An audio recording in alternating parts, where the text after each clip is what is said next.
We are either the master of our mind or we are victimized by it. This is so true. Is this is the norm. The norm is we victimize ourselves with our thoughts. We victimize ourselves with our fear thoughts, with everything, with our resentments, our grievances, our harsh judgments, our anger, uh, you know, our hatred.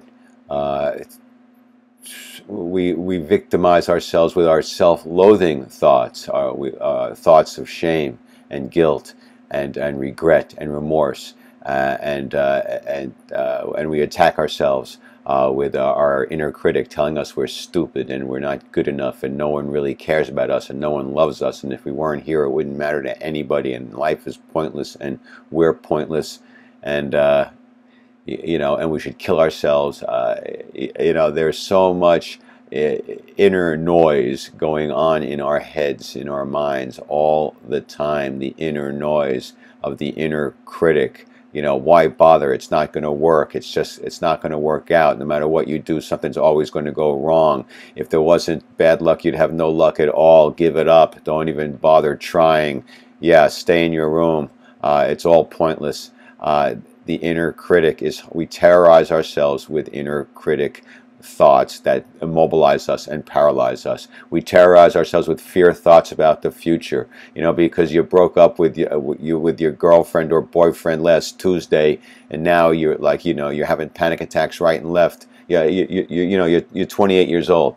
And you're having panic attacks right and left, and you can't sleep at night because you've catastrophized your thoughts to the point where you believe you're going to be alone for the rest of your life, and die alone, and it's all going to be horrible, and you'll never have a family, and you'll never have a sustainable relationship. Blah blah blah. You catastrophize. You take one thing that happened today, and then from that you make these conclusions about what might happen in the future, and then you react to that, creating tremendous depression and anxiety. We assault ourselves, we attack ourselves with fear thoughts about the future. We attack ourselves with our guilt, shame, and self-loathing about the past. We attack ourselves with our inner critic thoughts. We attack ourselves when we attack others, when we're thinking about the affronts that other people have done to us, when we're thinking about all the different grievances and resentments, and they did this and they did that, and that was selfish, and that was unloving, and that was thoughtless, and that was humiliating, and they did this to me.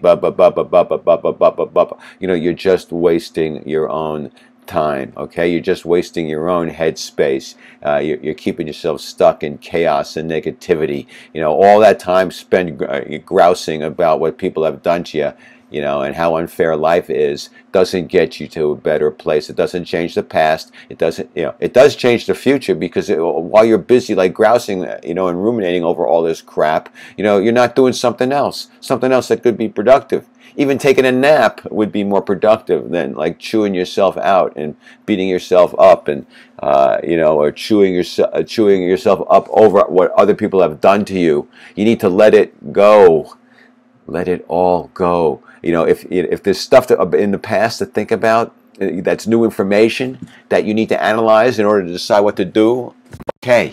But if there's no information, you're going over all the crap, all the resentments, all the grievances. It's more than a waste of time. It's hurting you. It's keeping you stuck in a negative, dark, angry place. Negative emotions generate stress.